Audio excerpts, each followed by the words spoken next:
Puji Tuhan, kembali kita membaca firman Tuhan dari kitab Pengkhotbah 5 ayat 1 sampai yang terakhir. Demikian firman Tuhan. Janganlah terburu-buru dengan mulutmu, dan janganlah hatimu lekas-lekas mengeluarkan perkataan di hadapan Allah. Karena Allah adalah di sorga dan engkau di bumi. Oleh sebab itu, biarlah perkataanmu sedikit. Karena sebagaimana mimpi disebabkan oleh banyak kesibukan, demikian pula percakapan bodoh disebabkan oleh banyak perkataan. Kalau engkau bernazar kepada Allah, janganlah menunda-nunda menepatinya, karena Ia tidak senang kepada orang-orang bodoh. Tepatilah nazarmu. Lebih baik engkau tidak bernazar daripada bernazar, tetapi tidak menepatinya. Janganlah mulutmu membawa engkau ke dalam dosa, dan janganlah berkata di hadapan utusan Allah bahwa engkau hilaf. Apakah perlu Allah menjadi murka atas ucapan-ucapanmu dan merusakkan pekerjaan tanganmu? Karena sebagaimana mimpi banyak, demikian juga perkataan sia-sia banyak. Tetapi takutlah akan Allah. Kalau engkau melihat dalam suatu daerah orang miskin ditindas dan hukum serta keadilan diperkosa, janganlah heran akan perkara itu. Karena pejabat tinggi yang satu mengawasi yang lain, begitu pula pejabat-pejabat yang lebih tinggi mengawasi mereka. Suatu keuntungan bagi negara dalam keadaan demikian ialah kalau rajanya dihormati di daerah itu. Siapa mencintai uang tidak akan puas dengan uang. Dan siapa mencintai kekayaan tidak akan puas dengan penghasilannya. Ini pun sia-sia. Dengan bertambahnya harta, bertambah pula orang-orang yang menghabiskannya. Dan apakah keuntungan pemiliknya selain daripada melihatnya? Enak tidurnya orang yang bekerja, baik ia makan sedikit maupun banyak, tetapi kekenyangan orang kaya sekali-kali tidak membiarkan dia tidur. Ada kemalangan yang menyedihkan kulihat di bawah matahari. Kekayaan yang disimpan oleh pemiliknya menjadi kecelakaannya sendiri. Dan kekayaan itu binasa oleh kemalangan, sehingga tidak ada satu pun padanya untuk anaknya. Sebagaimana ia keluar dari kandungan ibunya, demikian juga ia akan pergi telanjang seperti ketika ia datang. Dan tak diperolehnya dari jerih payahnya suatu pun yang dapat dibawa dalam tangannya. Ini pun kemalangan yang menyedihkan. Sebagaimana ia datang, demikian pun ia akan pergi. Dan apakah keuntungan orang tadi yang berlelah-lelah menjaring angin? Malah sepanjang umurnya ia berada dalam kegelapan dan kesedihan, mengalami banyak kesusahan, penderitaan, dan kekesalan. Lihatlah, yang kuanggap baik dan tepat ialah kalau orang makan minum dan bersenang-senang dalam segala usaha yang dilakukan dengan jerih payah di bawah matahari selama hidup yang pendek yang dikaruniakan Allah kepadanya. Sebab itulah bahagiannya. Setiap orang yang dikaruniai Allah kekayaan dan harta benda dan kuasa untuk menikmatinya, untuk menerima bahagiannya, dan untuk bersukacita dalam jerih payahnya, juga itu pun karunia Allah. Tidak sering ia mengingat umurnya, karena Allah membiarkan dia sibuk dengan kesenangan hatinya. Demikian pembacaan firman. Ya, terima kasih Ibu Nehiana. Silakan dilanjut Ibu Sarma. Baik, saya akan melanjutkan kebenaran firman Tuhan dari 1 Timotius 6 ayat 1 sampai 21. Beginilah firman Tuhan. Semua orang yang menanggung beban perbudakan hendaknya menganggap Tuhan mereka layak mendapat segala penghormatan, agar nama Allah dan ajaran kita jangan dihujat orang. Jika Tuhan mereka seorang percaya, janganlah ia kurang disegani karena bersaudara dalam Kristus, melainkan hendaklah ia dilayani mereka dengan lebih baik lagi. Karena Tuhan yang menerima berkat pelayanan mereka ialah saudara yang percaya dan yang kekasih. Ajarkanlah dan nasihatkanlah semuanya ini. Jika seorang mengajarkan ajaran lain dan tidak menurut perkataan sehat, yakni perkataan Tuhan kita Yesus Kristus, dan tidak menurut ajaran yang sesuai dengan ibadah kita, ia adalah seorang yang berlagak tahu, padahal tidak tahu apa-apa. Penyakitnya ialah mencari-cari soal dan bersilat kata, yang menyebabkan dengki, cedera, fitnah, curiga, percecokan antara orang-orang yang tidak lagi berpikiran sehat dan yang kehilangan kebenaran, yang mengira ibadah itu adalah suatu sumber keuntungan. Memang ibadah itu kalau disertai rasa cukup, memberi keuntungan besar. Sebab kita tidak membawa sesuatu apa ke dalam dunia dan kita pun tidak dapat membawa apa-apa keluar. Asal ada makanan dan pakaian, cukuplah. Tetapi mereka yang ingin kaya terjatuh ke dalam pencobaan, ke dalam jerat dan ke dalam berbagai-bagai nafsu yang hampa dan yang mencelakakan, yang menenggelamkan manusia ke dalam binasaan. Karena akar segala kejahatan ialah cinta uang. Sebab oleh memburu uanglah beberapa orang telah menyimpang dari iman dan menyiksa dirinya dengan berbagai-bagai duka. Tetapi engkau, hai manusia Allah, jauhilah semuanya itu, kejarlah keadilan, ibadah, kesetiaan, kasih, kesabaran, dan kelemah lembutan.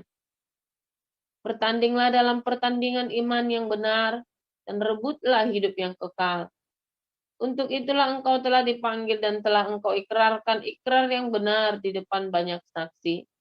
Di hadapan Allah yang memberikan hidup kepada segala sesuatu, dan di hadapan Kristus Yesus yang telah mengikrarkan ikrar yang benar itu, juga di muka Pontius Pilatus, kuserukan kepadamu, turutilah perintah ini dengan tidak bercacat dan tidak bercela, sehingga pada saat Tuhan kita Yesus Kristus menyatakan dirinya, yaitu saat yang akan ditentukan oleh penguasa yang satu-satunya dan yang penuh bahagia, di atas segala raja dan tuan,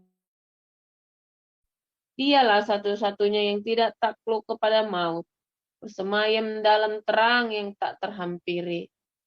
Seorang pun tak pernah melihat dia, dan memang manusia tidak dapat melihat dia.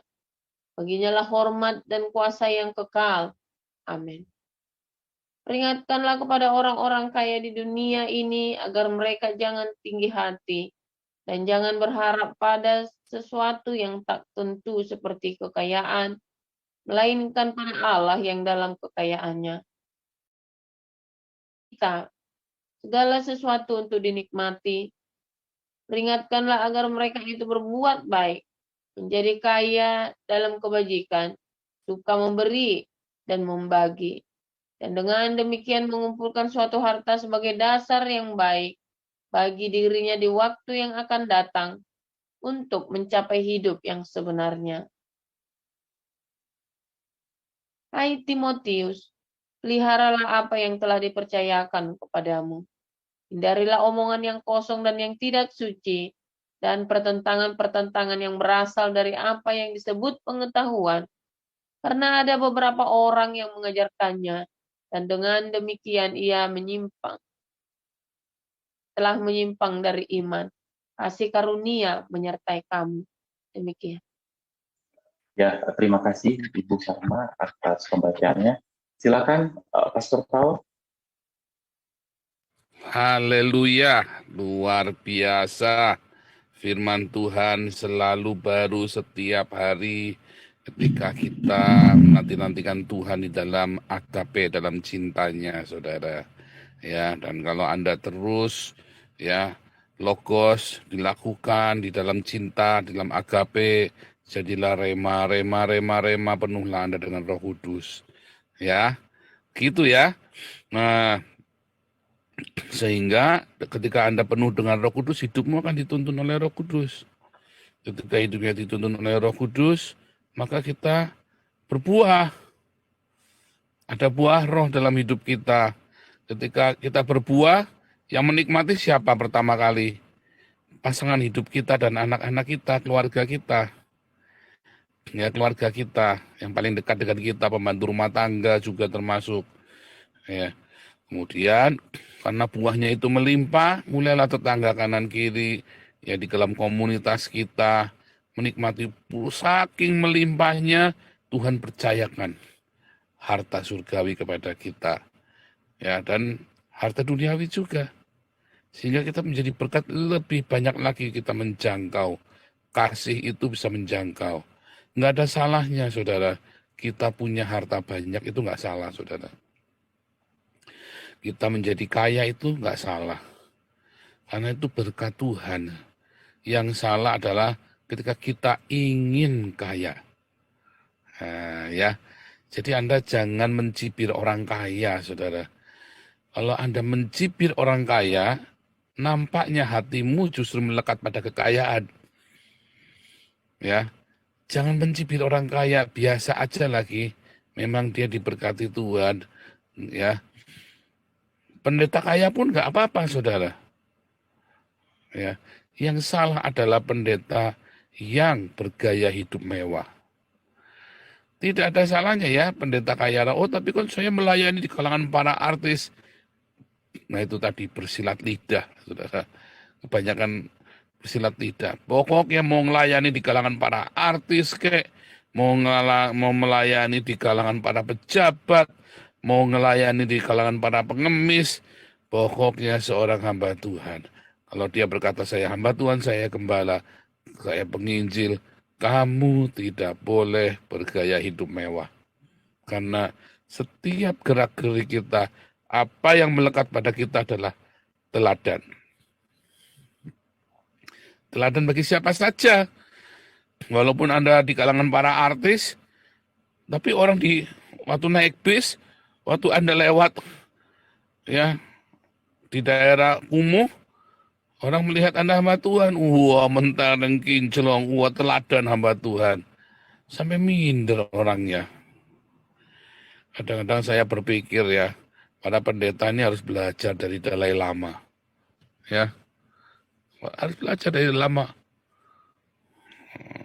Tapi kan Dalai Lama menyembah patung, Pak. Iya, tapi nggak pernah bunuh orang kan? Nah, itu dia ya kan. Kadang-kadang saya juga bingung ya. Di dalam patung ada jinnya, ada setannya, ada roh jahatnya. Ini belajar dari mana ya? Dalai Lama yang menyembah patung itu tidak pernah bunuh orang. Ya, Paus Francis itu menyembah patung tidak pernah bunuh orang. Nah, itu yang katanya nggak nyembah patung itu udah bolak-balik bunuh berapa banyak tuh dibunuh itu yang nggak pernah nyembah patung itu ya. Yang jahat yang mana? Bingung juga saya ya. Itulah. Itu apa namanya? Ironi di dunia ini ya. Ironi dunia ini yang katanya paling saleh justru yang paling banyak melakukan kebejatan-kebejatan, saudara. Orang yang Anda anggap itu orang najis, ya justru mereka yang banyak berbuat kebaikan. Lucu ya. Orang-orang kaya di dalam gereja pelitnya minta ampun, saudara. Dia senang kasih perpuluhan kepada pendeta, memanjakan pendetanya, supaya mereka diangkat-angkat sama pendetanya. Lucu ya. Tetapi dia sendiri sama orang tuanya pelit, saudara ya. Nggak pernah ngerawat orang tuanya. Ini di dalam gereja, saudara ya. Sementara orang kelenteng, yang Anda dia penyembah patung, orang ini berbakti sekali sama orang tuanya. Tiap hari dimandiin ya, orang tuanya sudah lumpuh dimandiin, padahal dia orang kaya, saudara. Tapi dia selalu menyempatkan waktu buat mandiin orang tuanya, nyebokin orang tuanya yang sudah lumpuh. Orang kaya. Karena dia berpikir apa? Saya kaya gara-gara orang tua saya. Sementara orang gereja, saya kaya gara-gara Pak Pendeta mendoakan saya.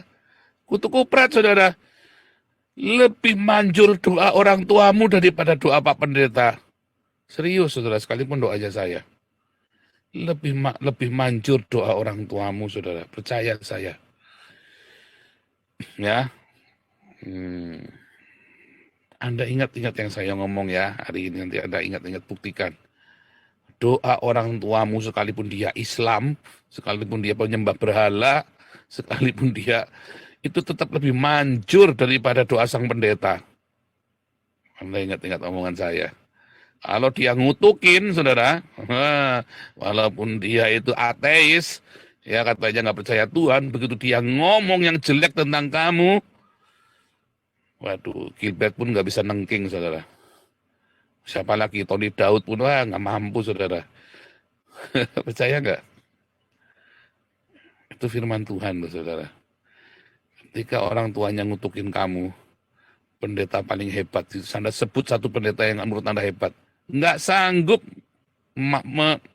memutuskan kutukannya itu, saudara. Anda datang sama orang tuamu yang mengucapkan kutuk itu. Sembah sujud, saudara. Sampai kepalamu berdarah, kalau perlu jeduk gitu, saudara. Minta ampun, saudara. Serius, saudara ya. Serius, itu firman Tuhan. Itu ajaran dalam firman Tuhan. Jangan dibolak-balik, saudara. Anda menganggap pendetamu keramat, sementara orang tuamu Anda kesampingkan. Ya, makanya tadi itu ya, yang nyembah patung hidupnya lebih berguna bagi sesama. Orang yang katanya nggak nyembah patung, malah hidupnya itu ganggu sesama ya. Iya kan? Coba Anda lihat agama apa yang nggak pernah nyembah patung. Itu agama paling pengganggu di seluruh dunia, saudara. Ya kan? Agama biang kerok di seluruh dunia kan. Sama siapa saja ribut dia. Agama yang paling banyak nyembah patung, ya kan? Buddha, Hindu, itu malah jadi rahmatan lil alamin, saudara. Membawa berkat kan?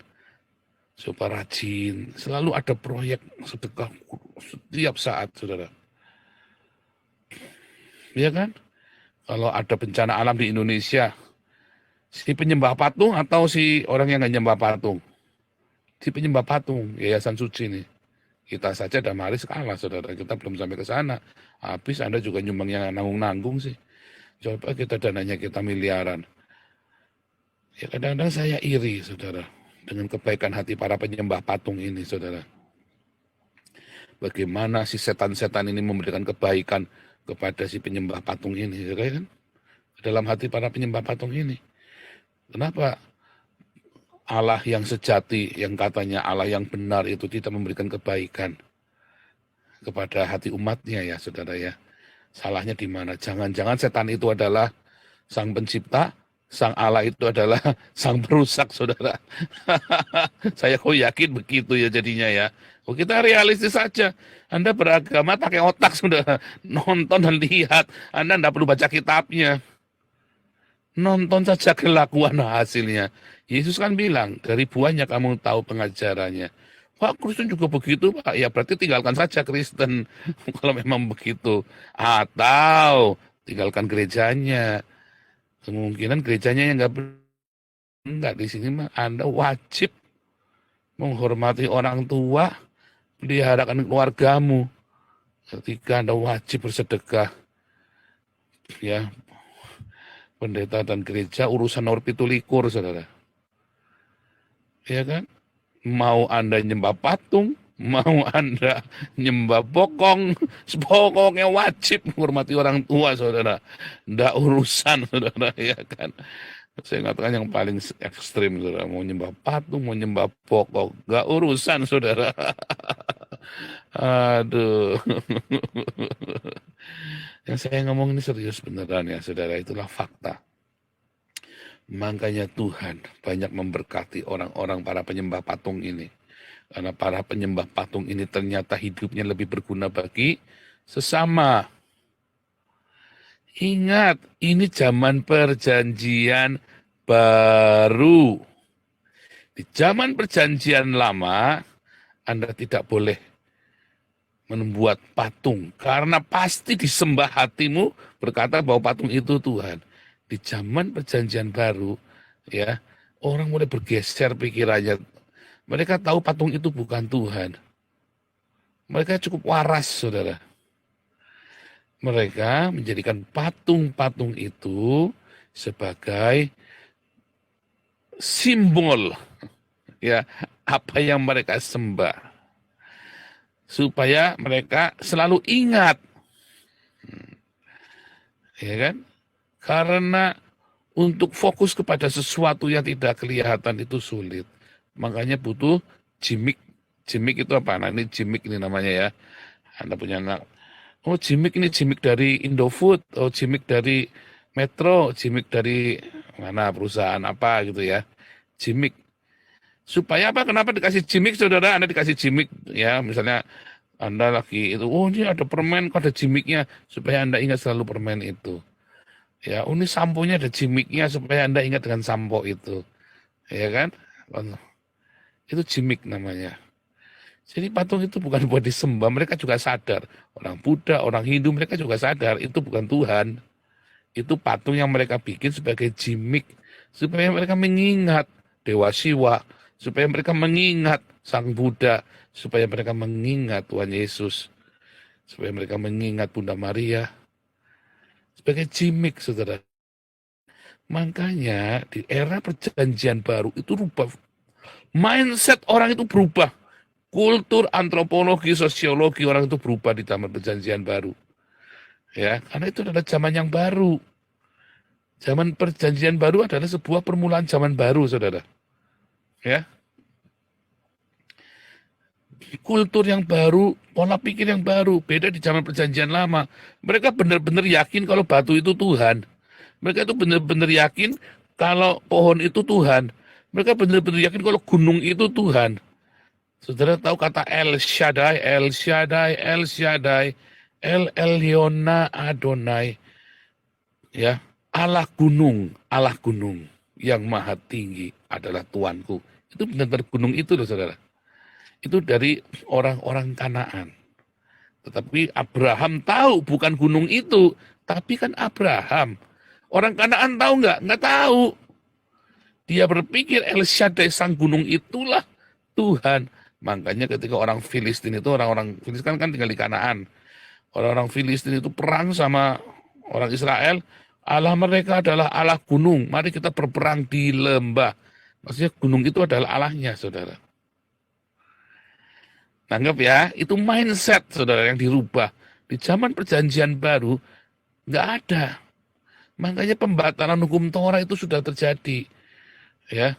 Jadi kalau ada orang mau ngungkit-ngungkit masalah patung ngambil dari perjanjian lama, dia kurang pintar, saudara. Ya, kecuali mau buat mengolok-olok. Ya, kalau saya buat bercanda suka tak panggil ya kalau saya lagi ngerjain orang Katolik. Tapi apakah orang Katolik menyembah patung? Ya enggak lah. Bukan ya. Itu terlalu picik sekali kalau orang berkata orang Katolik menyembah patung. Tapi balik lagi kita sekarang, saudara. Orang kaya. Nah, makanya ya, para penyembah patung ini diberi kekayaan, saudara. Ya, dia selalu punya pengingat dalam hidupnya. Anda lihat ya, orang-orang Katolik ini di mana ada bencana mereka nomor satu datang dulu, saudara. Para penyembah patung ini. Orang-orang kayanya sangat baik, saudara. Dibandingkan dengan orang-orang kaya di dalam gereja karismatik atau orang-orang kaya di dalam Islam. Ya kan? Anda ngamati, saya mah realistis, saudara ya. Saya mah ngamatin, saudara, tiap hari saya ngamatin. Itu yang membuat saya meninggalkan Tuhan. Ya, 2010 sampai 2013 akhir saya tinggalkan Tuhan beneran ya. Mengapa saya tinggalkan Tuhan? Saya marah. Karena Tuhan saya menghasilkan orang-orang yang tidak baik. Bukan. Dogma gereja yang salah yang menghasilkan orang-orang nggak baik, saudara. pendeta-pendeta orang-orang kaya, wah jor-joran ngasih ke gereja, mengentertain pendetanya. Sementara banyak orang yang tidak mampu di gereja itu. Termasuk saya ya, waktu saya kerja sekuler, saya itu kalau ngasih gereja itu jor-joran. Serius, saudara. Ya, ratusan juta, saudara. Saya kalau kasih buat gereja itu ya, edan, saudara, saya berani. Bodoh. Makanya saya berpikir coba ratusan juta itu saya kasih ke fakir miskin.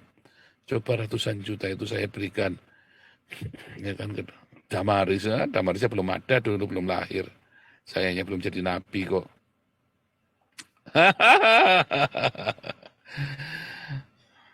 Saya bertekad, saya mau jadi orang kaya. Habislah, goblok kata Tuhan. Goblok lu. Saya seumur-umur tidak pernah pengen jadi orang kaya. 2008 saya kembali pelayanan, saya bertekad ingin jadi orang kaya. 2010 saya benar-benar bernafsu jadi orang kaya. Oleh karena ingin kaya lah, walaupun ingin kayanya itu demi kebaikan loh saudara. Karena saya melayani Tuhan kan, saya pelayanan. Supaya saya jangan tergantung sama gereja, jangan tergantung sama manusia. Lihat, Anda amatin, ya, hamba-hamba Tuhan yang kemudian balik ke dunia sekuler, ya, karena dia ingin kaya. Kalau dulu, tahun 2000, saya masuk ke dunia sekuler bukan karena saya ingin kaya, karena saya mau melayani Tuhan, masuk ke lewat perkebunan, masuk kemana, masuk ke pelosok-pelosok. Ya, caranya gimana? Iya, harus masuk lewat perusahaan itu supaya saya gampang. Itu cara ya, saudara ya. Saya masuk cepat sekali, saudara. Nah, tetapi 2008, ya, saya kembali melayani Tuhan. Saya harus cari uang buat membiayai pelayanan saya. Salah, saudara. Saya ingin kaya. Salah, saudara, walaupun tujuannya demi kebaikan. Salah. Hatimu langsung melekat. Langsung engkau pikir adalah uang. Aku cari uang. Cari uang supaya aku bisa berbuat baik. Salah, saudara. Yang benar adalah konsisten tetap berbuat baik. Ketika kamu setia dalam perkara yang kecil, Tuhan akan kasih yang besar, saudara. Hari ini, ya, kita tuh kasih makan ribuan orang. Apakah duitnya saya semua? Bukan, saudara. Coba dari dulu saya secerdas ini. Kan tidak perlu nyungsep-nyungsep. Tapi bagaimana saya bisa cerdas kalau nggak nyungsep dulu, saudara? Mana ada. Kan hikmat datangnya dari orang nyungsep. Yakobus bilang kan. Ya kan, dari pencobaan ada ketekunan, lalu minta hikmat sama Tuhan. Ya kan, ada nyungsep dulu saya baru secerdas ini sekarang jadi nabi. Kan begitu, saudara, hukumnya. Tapi coba kalau dulu saya setia dengan yang kecil, udah memang Tuhan kasihnya segitu ya segitu saja dengan setia, dengan tekun. Setelah saya setia, saya tekun, ya dengan perkara yang kecil Tuhan bukakan yang besar, yang besar, yang besar.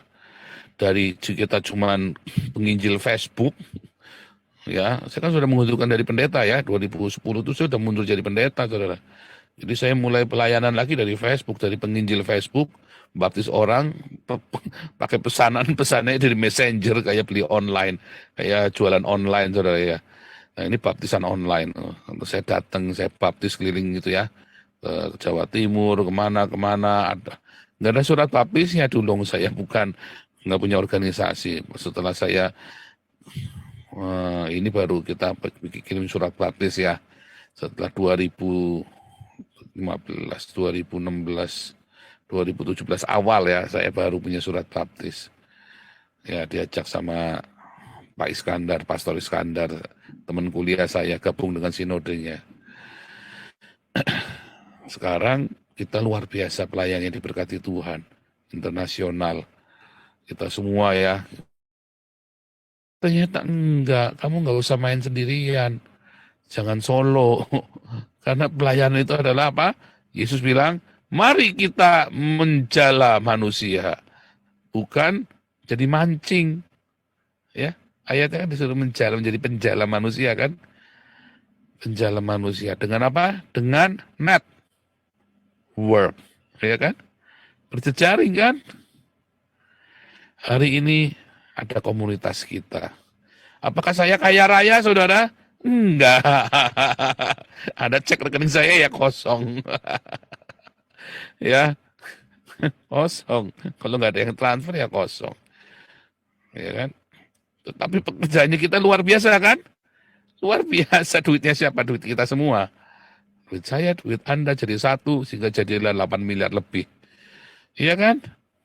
Nah, kita bisa satu desa kita bangun kemarin kita kirim lewat demarkasi. Iya kan? Tuhan baik nggak? Baik. Saya dapat pahala nggak? Dapat mahkota nggak? Dapat mahkota lah. Ada yang mengerjakan dapat mahkota nggak? Pak Alex, Bu Vivin, Pak Santi Hammer? Dapat lah. Enak aja kok nggak dapat lah.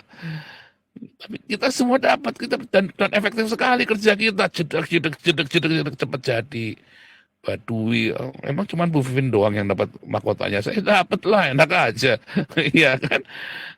Kita semua dapat berjejaring, ya kan? Karena itulah net, ya kan, menjadi penjara manusia. Anda tidak perlu kaya, Anda tidak perlu kaya.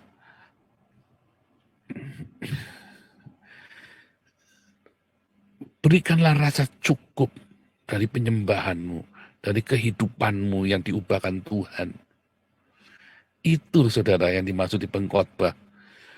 Anda ngejar kaya, akhirnya saudara nggak bisa fokus dengan Tuhan lagi, akhirnya Anda kenakan. Ya kenakan jadi orang kaya. Ya kan? Tapi berbeda ketika Anda fokus dengan Tuhan, Tuhan memberkatimu dengan kelimpahan, Anda tetap nggak akan kenakan kelimpahan, biasa aja lagi. Saya senang dengan Pastor Daniel Alexander ya. Saya ketemu kemarin, beliau itu orang yang sangat luar biasa ya. Donaturnya itu ngeri saudara. Serius, donaturnya ngeri. Sampai dia punya bendahara khusus, satu bendahara di Belanda saudara. Ya, bendaharanya dia khusus yang di Belanda. Di Amerika ada lagi sendiri bendaharanya. Di Indonesia ada lagi bendaharanya. Dan beliau itu banyak mensupport hamba-hamba Tuhan, saudara. Apakah beliau terikat dengan hartanya? Enggak, saudara. Mobilnya juga, mobil apa sih? Iya kan, mobil sederhana sekali. Itu ya. Apakah itu uangnya dia? Ya bukanlah uangnya semua. Cuman ia dipercaya. Seperti hari ini saya dipercaya, ya Pak Alex dipercaya, Pak Stephen dipercaya untuk mengelola. Ya kan? Kita lah bendahara semua, kita ini ada bendahara kerajaan Allah. Tetapi di dalam dipercaya itu kalau kita jujur, lurus, lempeng, bahkan untuk pribadi kita pun Tuhan sediakan. Kayak punya saya nggak pernah minta-minta. Tapi dari mana ya? Ya bisa, pokoknya Tuhan akan berkati. Jangan kejar kekayaan itu. Oh aku tak kejar dulu, ini asal aku kaya, aku bernazar. Hati-hati saudara. Meleset biasanya saudara. Ya makanya kata nazar itu tadi diikuti dengan kekayaan ya. Karena banyak orang bernazar. Ingin kaya, dia bernazar. Kayak mau nyupang tuyul, nyupang Yesus, nyupang Gunung Kawi. Dia nyupang Yesus, dia bernazar. Tuhan kasih beneran, dia lupa saudara. Karena hatinya kemudian melekat. Pertama dia tepati lama-lama lupa. Ya, jadi ketika Anda mau melayani Tuhan, jangan nunggu kaya saudara. Salah. Apa yang ada, lakukan dengan rasa cukup. Setia dengan itu. Ya kan? Makanya pelayananmu itu jangan pelayanan aktivitas yang tidak genah saudara. Aktivitas yang rutin di gereja. Ya, saya menghimbau Anda kalau lagi melayani di dalam komunitas kita, jangan sampai ya izin ya bos sama bosmu itu ya, izin ya bos ya, izin ya bos ya, izin lagi. Jangan saudara. Pekerjaanmu itu periuk nasimu, jangan sering dikorup. Izin ya, jangan. Prioritas itu adalah periuk nasimu itu. Di waktu luang, kamu kerjakan pelayanan bersama. Karena bekerja itu adalah sebuah ibadah. Ya, Hanya ibadahnya itu dirasa cukup. Bekerjamu 10 jam itu sudah luar biasa, saudara. Jangan lebih. Tapi jangan kurang dari 8 jam. Ya, jangan lebih dari 10 jam, jangan kurang dari 8 jam. Ya, yang normal. Selama 8 jam jangan sambil tidur. 8 jam itu Anda benar-benar efektif. Ya, nanti karirmu naik. Ya, perlahan tapi pasti. Enggak roller coaster, saudara. Begitu caranya ya, saudara ya. Anda ingat-ingat saya ngomong pagi ini, ya, disimpan ini videonya, Anda lakukan, nanti tiba-tiba Anda sudah di puncak. Dan Anda sedang memberkati banyak orang. Kan saya sudah praktek, sudah tak tunjukin caranya, saya jadi teladan bagimu kan. Itu yang saya lakukan, saudara. Saya pernah hancur, saya pernah salah, dan sekarang saya sedang melakukan yang benar. Kenapa bisa benar? Dari nyungsep dulu. Nah, saudara kan nggak perlu nyungsep dulu kan, sudah tak ajari kan. Nah, kalau saudara masih mau nyungsep dulu ya terserah. Nggak apa-apa, itu kan pilihan. Tapi kan sudah tak ajari, sudah tak ingatkan. Ya kan? Bekerja dengan cukup, karena bekerja adalah ibadah. Jangan pelayanan gereja mengganggu pekerjaanmu. Tapi juga jangan bekerja kelewatan sehingga kamu lupa dengan keluargamu. Ya, ketika kamu melayani Tuhan, ya, Anda punya uang, segera diakonia, segera marturia. Ya, nggak usah pakai nasar-nasar, nggak usah, saudara. Jalani saja dengan tekun, dengan setia. Tuhan akan perbesar takaran hidupmu. Ketika Tuhan perbesar takaran hidupmu, hatimu jangan melekat. Terus diakonia marturia, gaya hidupmu jangan berubah. Jangan berubah, teladanilah saya seperti saya meneladani Kristus. Gaya hidupnya tetap sama, stylenya tetap sama, cool. Ya, nanti udah cantik. Ya, cantik itu karena hatimu bahagia, bukan karena dipermak. Ya, ketika kamu melayani Tuhan dengan sungguh-sungguh, dengan hati yang benar, dengan cara yang benar tadi ya, nggak ngawur-ngawuran, nggak sering izin sama bos, cuti, pulang sore, izin berangkat. Sesekali mungkin, waduh kepepet ya boleh, tapi jangan sering-sering. Aduh saudara, kalau bisa jangan. Sehingga bosmu melihat kamu ini melayani Tuhan, tapi tidak pernah ngorbanin waktu kerja. Bahkan kamu semakin giat di pekerjaan, makin bagus. Paling benar, saudara. Hidupmu normal, cintamu sama Tuhan tetap terawat, hidupmu dengan keluargamu baik, dengan kolegamu tempat kerja jadi baik. Anda menjadi teladan di dalam pekerjaanmu, dan di rumah tangga jadi berkat. Dan setiap kali ada bencana alam, ya Anda komunitas kita ini akan menjadi orang yang pertama kali turun. Ya, bersama-sama dengan para penyembah patung yang lain, saudara. Sekalipun kita nggak nyembah patung ya, tetapi kita harus iri kepada para penyembah patung, ya kan? Para penyembah, ya beda dengan di dalam era perjanjian lama itu benar-benar disembah, saudara. Begitu Anda toreh patungnya, wah bisa dibacok Anda. Sekarang coba Anda ludahin itu patung Buddha, nggak akan ada yang marah, ya marah-marah tapi nggak akan bunuh Anda. Ya kan, coba Anda ludahin itu masjid, waduh, halal darahmu, saudara. Saya jadi bingung, mana yang nyembah berhala, mana yang nyembah Tuhan yang benar. Bingung pokoknya. Ya nanti hari Minggu kita bahas ya, kalau nggak nanti hari Jumat ya. Nanti malam aja kita bahas ya penyembah patung ya. Aduh, balau, ini memang pengajaran makin lama itu orang-orang itu ya.